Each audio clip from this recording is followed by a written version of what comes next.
Khilafat movement. The Khilafat movement was a pure Muslim fundamentalist and pan-Islamist movement launched by the Muslims of the British India led by Ali brothers Shaukat Ali and Muhammad Ali as well as Hakim Ajmal Khan and Abul Kalam Azad. It was launched to restore the Caliphate of Ottoman Empire, which is modern day Turkey. The story begins with the start of the First World War, which was fought between two main coalitions, namely Central Powers and Allied Powers. The Allied Powers included nations like the United States, Great Britain, Italy, and France, whereas Central Powers included Germany, Austria-Hungary, Ottoman Empire, and Bulgaria. The First World War ended with the defeat of Central Powers. After the end of the First World War, many sanctions were placed on the Caliph of the Ottoman Empire by the Allied Powers of the First World War. The Treaty of Sevres was signed on 10th August 1920 between the Ottoman Empire and Allied Powers after the defeat of the Central Powers in the First World War. The treaty ceded the large parts of the Ottoman territory to France, the United Kingdom, Greece, and Italy. This treaty also created the large occupation zones within the Ottoman territory. The Treaty of Sevres marked the beginning of the partitioning and dismemberment of the Ottoman Empire.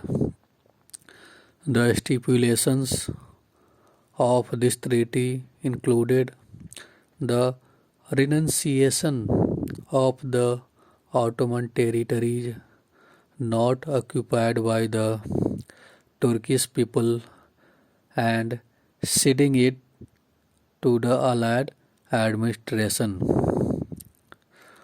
The parts of the Turkish homeland were also given to the Greece and other non-Muslim powers. Overall, the Treaty of Sevres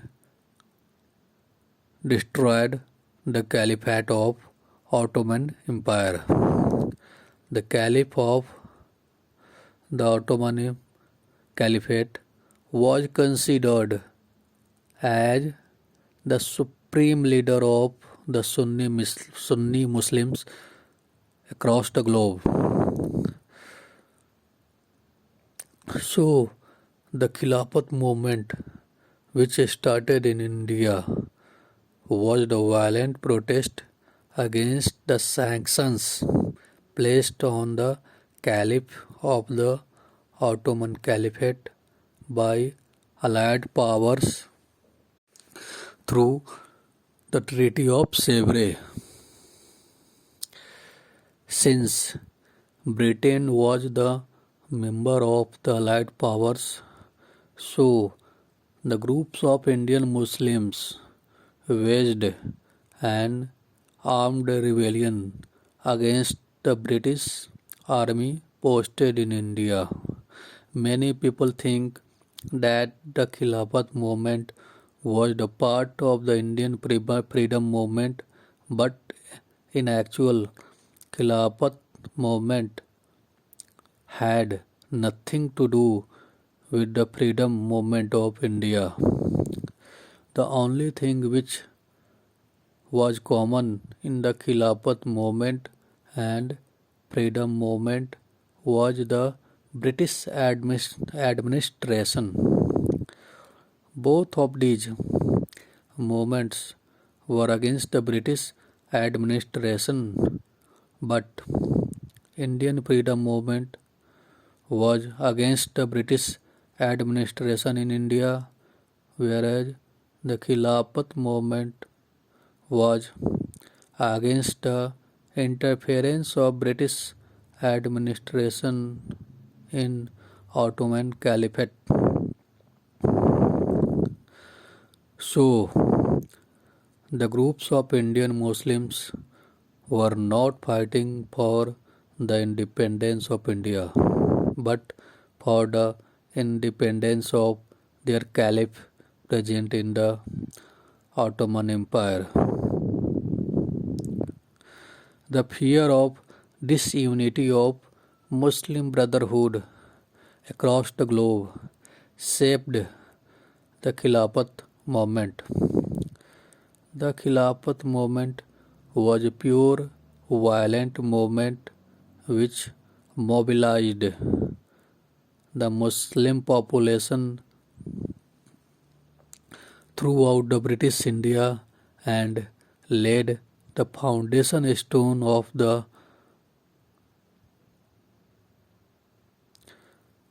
Muslim separatist movement, which finally resulted in the partition of British India and the creation of Pakistan. Khilafat movement was the main cause behind the Mopla rebellion in the Malabar of Kerala in October 1921 by the violent Muslim mobs, which resulted into genocide of more than 10,000 innocent Hindus and permanent migration of more than 1 lakh innocent Hindus. The Mopla rebellion is the only one example of the terror against innocent Hindus unleashed by the Khilafat movement. There are many more such incidents which happened with the innocent Hindus due to Khilafat movement. The Khilafat movement increased the Hindu-Muslim divide and derailed the Indian freedom movement. Despite the violent and anti-Hindu nature of Khilafat movement, the Khilafat movement enjoyed the full support of Mohandas Karamchand Gandhi, but Gandhi itself iterated the principle of non-violence throughout his life only as the lip service. This shows the double standard of Mohandas Karamchand Gandhi. So there is no doubt that Gandhi was a anti-Hindu and non-adherent of non-violence. The Shaukat Ali and Muhammad Ali, who were the main conspirators behind the launch of Khilafat movement, are regarded as the founding fathers of Pakistan by the Muslim fundamentalists. But one surprising name in the launchers of the Khilafat movement is Abul Kalam Azad, who became the first education minister of the partitioned or independent India. I am talking about the India after the 15 August 1947 here. Just imagine that what would had he taught. In my opinion, he would have taught only Muslim fundamentalism. He was an active member of Congress party, the Congress party who self-proclaimed itself the freedom fighter, was the ally of Khilafat movement as well as the ally of Muslim League of Jinnah. So the Khilafat movement can't be attributed as a movement but an act of atrocities upon the innocent Hindus. Thank you.